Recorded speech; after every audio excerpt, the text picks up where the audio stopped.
A warm person texts first. They smile. They are available, consistent, open. And for some reason, they don't occupy your mind as much. A distant person replies late. Sometimes they don't respond at all. They feel emotionally harder to reach. And yet, you think about them more. This is not about taste, and it is not about emotional maturity either. Psychology and neuroscience both suggest something more specific is happening beneath the surface. Today, we'll explore 6 psychological mechanisms that explain why emotional distance can feel more attractive than emotional availability. And most importantly, why understanding this pattern can change how you choose people in real life. The first reason is deeply rooted in evolution. Dopamine is not primarily released when you get something. It is released when you are moving toward it. In early human survival systems, the brain had to prioritize pursuit over possession, searching, tracking, anticipating.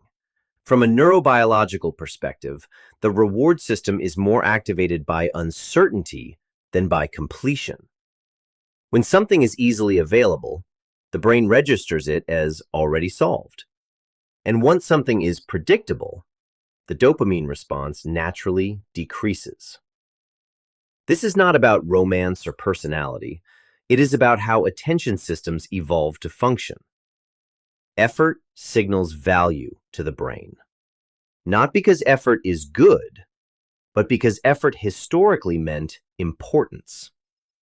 And that creates a simple but powerful effect.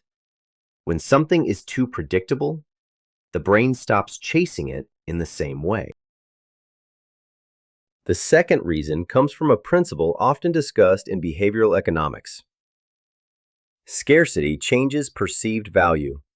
When something is rare, the mind tends to interpret it as more important. This is not specific to relationships. It applies to attention, access, and even emotional signals. A smile that appears constantly loses contrast. It becomes expected. But a smile that appears rarely stands out more in memory. From a cognitive perspective, the brain assigns value partly based on availability. Not because it is more meaningful, but because it is less frequent. When someone is emotionally distant, their attention becomes less predictable, and unpredictability increases cognitive focus. However, this does not necessarily reflect real emotional depth or compatibility. It reflects how the brain processes scarcity. In simple terms, the less available something is, the more mental weight it can appear to carry. The third reason is uncertainty.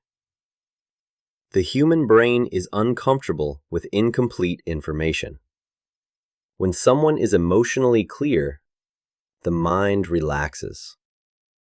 But when someone feels difficult to read, attention increases. You begin wondering, what are they thinking? How do they actually feel? Do they care or not? And once the brain lacks an answer, it starts generating its own, analyzing, replaying conversations, searching for meaning in small details. In psychology, this relates to what is known as the Zeigarnik effect. Research suggests that unfinished or unresolved situations tend to occupy more mental attention than completed ones. The brain prefers closure. And when closure is missing, the mind keeps returning to the same person, the same interaction, the same unanswered question. But this is important to understand. Mental preoccupation is not always emotional compatibility. Sometimes, it is simply the brain trying to finish an incomplete pattern. And that is why uncertainty can feel so powerful. Not because the connection is necessarily deeper, but because the brain has not been allowed to let it go. Analytical reason is social perception. The human brain constantly evaluates status signals, not consciously, automatically. Evolutionary perspective, calmness and emotional restraint can sometimes be interpreted as signs of confidence or security. A person who appears emotionally self-contained can seem psychologically harder to influence. The open to that, the brain may assign them greater social value. Not necessarily because they truly have higher status, but because they appear less dependent on external validation. When someone is not constantly seeking attention, not reacting immediately, not trying to impress everyone around them, the brain can interpret that emotional distance as confidence. But perception is not reality. Emotional restraint can reflect confidence, or insecurity, or avoidance. The brain does not always know the difference immediately. And that's important. Because people are often attracted not to who someone truly is, but to what their behavior appears to signal. Sometimes, distance feels powerful simply because the brain mistakes emotional unavailability for emotional strength. The fifth reason is inconsistency. Not coldness alone, unpredictability. A distant person is not distant all the time. Sometimes they suddenly become warm, attentive, affectionate, and then they pull away again.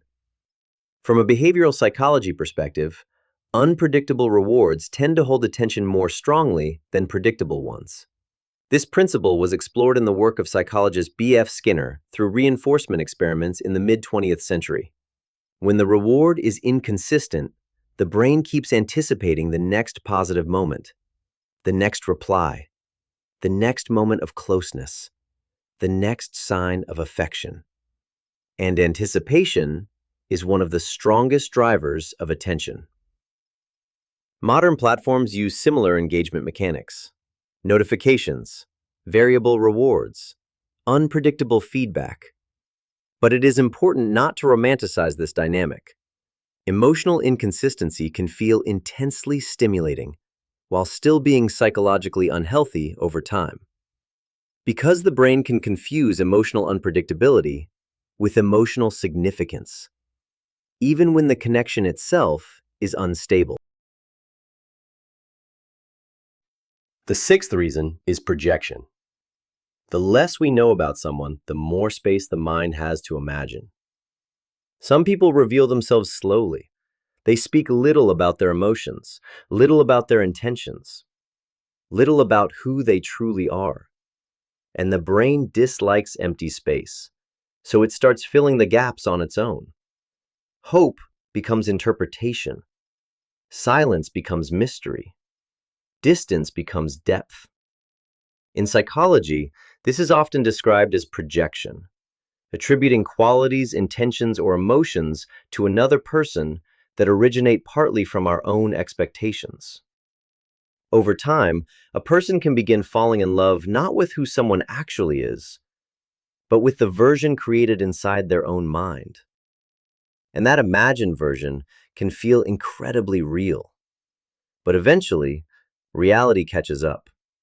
The person becomes clearer, more visible, more human. And sometimes the hardest part is realizing that the connection was built more on imagination than on actual understanding. Not because the feelings were fake, but because the mind completed a story before all the facts were there. Now there's an important clarification. This doesn't mean that warm people are less interesting. And it doesn't mean emotional availability is something to avoid. It means something more subtle. The brain is not always calibrated to evaluate emotional value accurately. It often responds more strongly to uncertainty than to consistency. But attraction and long-term compatibility are not the same system. They follow different rules. Studies on long-term relationship satisfaction suggest a consistent pattern. Over time, the strongest predictor of stability is not intensity, but psychological safety, predictability, emotional reliability. What initially feels less exciting can later become the foundation of trust, because the nervous system eventually stops needing uncertainty to feel engaged and starts valuing consistency instead. So the real question is not what feels most intense in the beginning, but what your mind can rest inside of without losing interest over time. How to rewire your brain. Step 1 is awareness. You start noticing the pattern while it's happening, not after, but in real time. When you feel drawn to someone emotionally distant, you don't immediately follow the impulse. You pause, and you ask a simple question. Is this genuine compatibility, or is this my brain reacting to uncertainty? Step 2 is reevaluation. You begin to consciously reassess what value feels like. Not based on intensity, not based on unpredictability, but based on consistency. Stable, respectful, emotionally available behavior is not low value. It is often a sign of emotional maturity and regulation. Step 3 is patience. Because early emotional responses are not always stable indicators. The nervous system reacts first. Understanding develops later. With time, consistent interaction changes perception. What initially feels unfamiliar can gradually become calm, safe, and natural. And that is the key point. You are not trying to eliminate attraction. You are learning to distinguish between activation and genuine emotional alignment.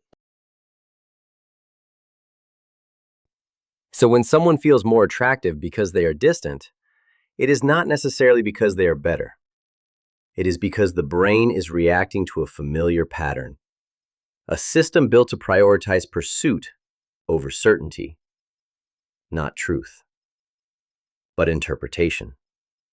Availability gets processed as familiarity, and familiarity is often mistaken for low value. When you understand this, the dynamic starts to lose its control over you. Not instantly, but gradually. Because now you can recognize the difference between automatic attraction and conscious choice. And once you see the mechanism, you are no longer fully inside it. If you found this video helpful, please like, subscribe, and click the bell icon. There are many more interesting videos to come.